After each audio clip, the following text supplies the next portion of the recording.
Okay, so I would like to go over the ELA signposts. If you could click on that link for this week.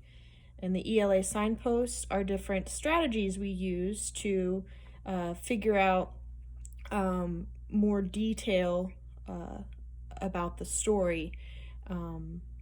So the first signpost that we have is aha moment. And aha moment is when a character realizes, understands, or finally figures something out. Have you ever heard of the saying, maybe on a movie or a show, when the character says aha? Well, that's what aha moment is. It's aha, light bulb came on and you're realizing something. So you would ask yourself, how might this change things? Now, for instance, we could use a story we have already read, like Enemy Pie. Enemy Pie, the aha moment that the character had was getting rid of his enemy is not what he needed to do in a harsh way.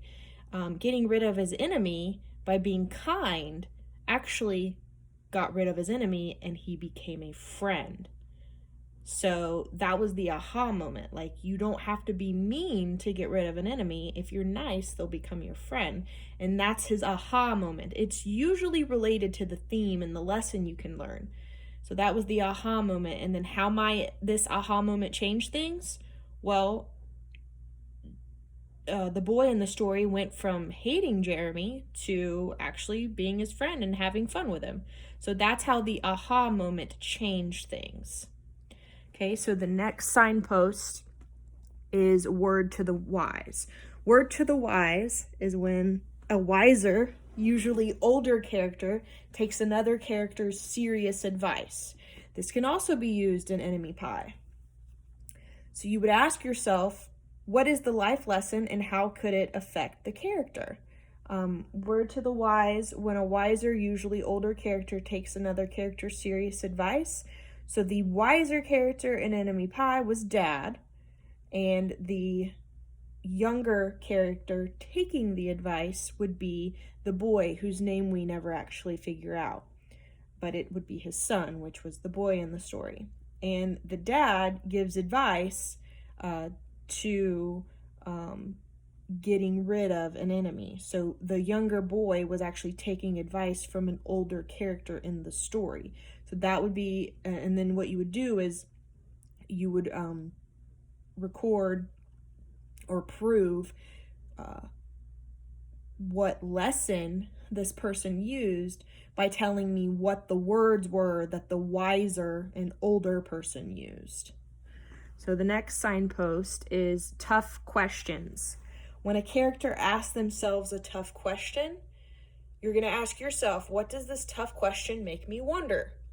Usually the tough question is probably from first person, so you would have a narrator or a narrator first person, so the character would be in the story, or they would be a character in the story, and they are asking themselves a question that they can't necessarily answer. So that's actually a tough question.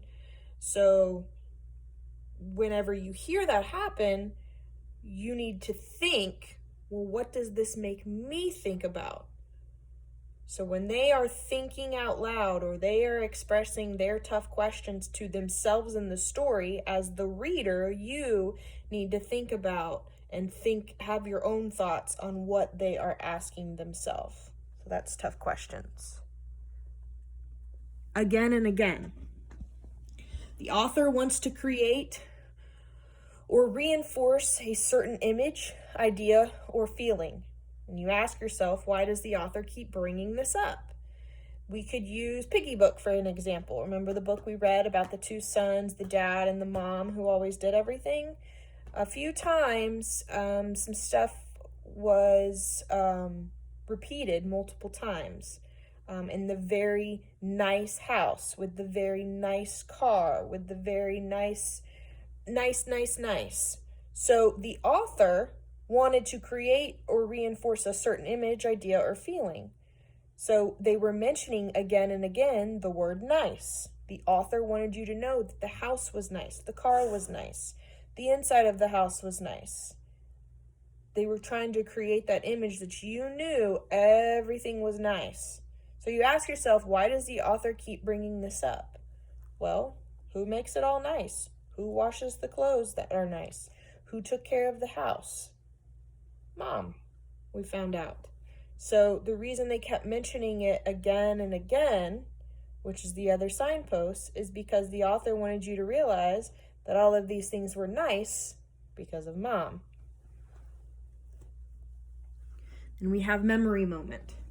Memory moment can link the present to the past to give us background or help us understand the reason a character is acting a certain way. Ask yourself, why might this memory be important for the character? Well, memory moment, think about your memory. Think about, or memory we know is in our mind, and it's not currently happening, it's in the past. So if a character is having a memory moment, you're gonna look for the words remember when, or I remember when, or words that show you the character is thinking about something that has already happened. That is a memory moment. So you're going to ask yourself, why might this memory be important for the character?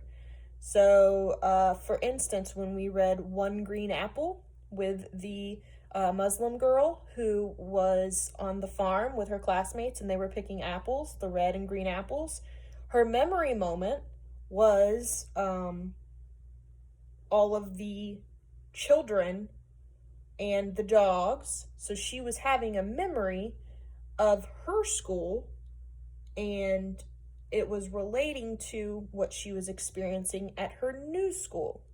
So you would ask yourself, why might this memory be important for the character? Well, it contributed to how she was feeling, if you remember back to that story.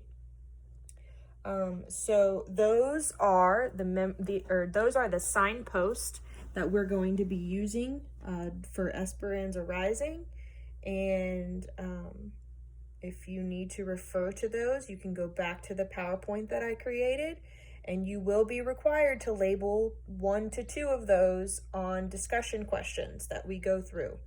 Just remember to write all of them in complete sentences and provide evidence whenever you are expressing that you have found a signpost.